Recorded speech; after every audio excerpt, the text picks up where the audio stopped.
I never thought I'd find myself on a frozen backwater colony, ankle deep in snow and surrounded by the ruins of a forgotten war. But that's the thing about scavenging. Sometimes the universe drops more than scrap at your feet. I was rummaging through the outskirts of an old Varne outpost, searching for anything worth hauling back to my freighter. The war between the United Systems and the Varne Empire had ended 2 years ago, but nobody had come to clean up the mess. That's where I came in. Scavengers like me were the last line of cleanup. We stripped worlds bare and sold the bones. The snow crunched under my boots as I turned down an alley between the burnt-out husks of two supply depots. That's when I heard it, a clang of metal, followed by something that sounded like a growl. I froze. Wild animals weren't uncommon on post-war worlds. But this wasn't that.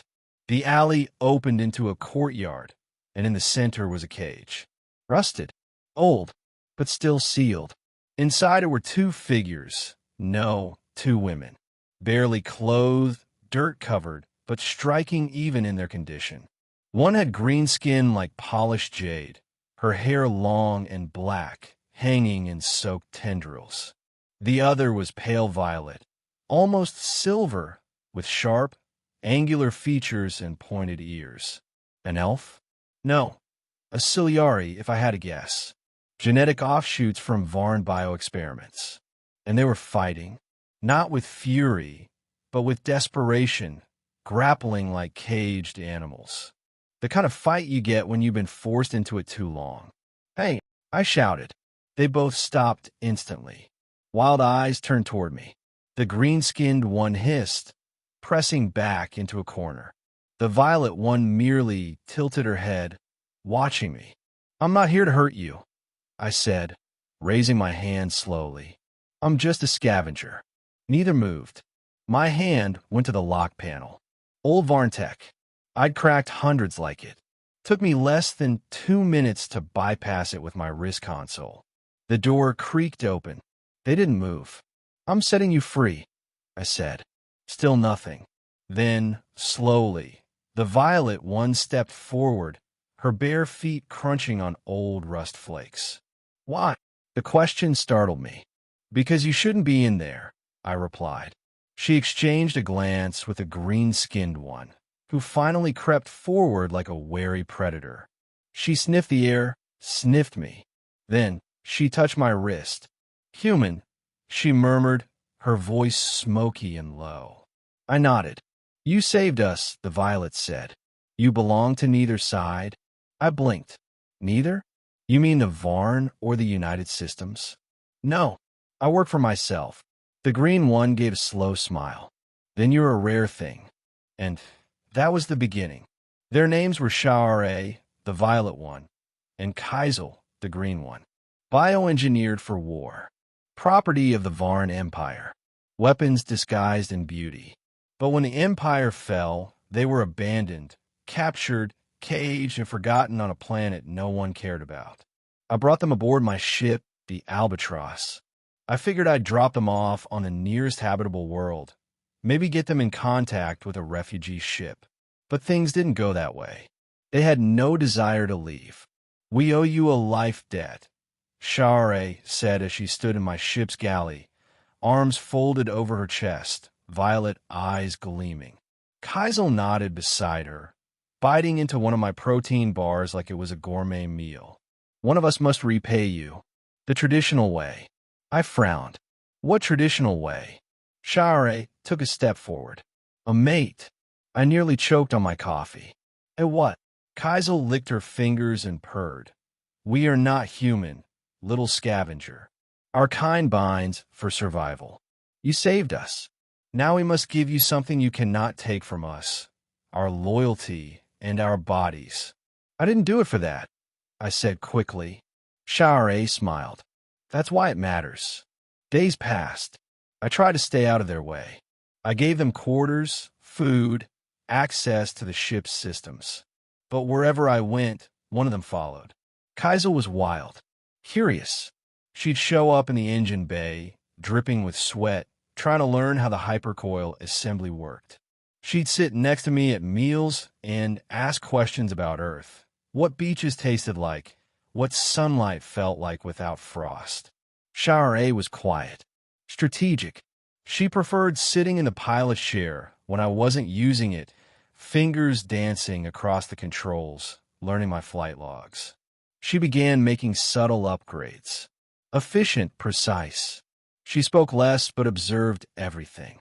And then they began to compete. Not with fists this time, but in ways that twisted me up inside. Kaisel would cook a strange soup of herbs she found in my hydroponics bay, bringing it to me with a proud grin. The next night, Shara rewired my comm system to eliminate static and leaned against my shoulder as she explained it, her voice barely a whisper. One night, Kaisel appeared outside my quarters wearing one of my shirts, nothing else, and whispered, "If you choose me, I'll protect you with everything I am." An hour later, I found Shara in the observation deck, painting a star chart on the wall with glowing ink.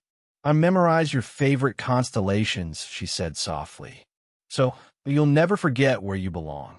It came to a head when we landed on Varela Station for supplies. A few station guards made crude remarks when they saw Shara and Kaisel walk behind me. I ignored it. They didn't. By the time I turned around, one guard was already unconscious. The other had a dislocated shoulder. The station authorities weren't amused.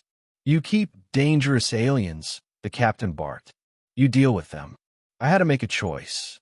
Either turn them over or leave the station behind.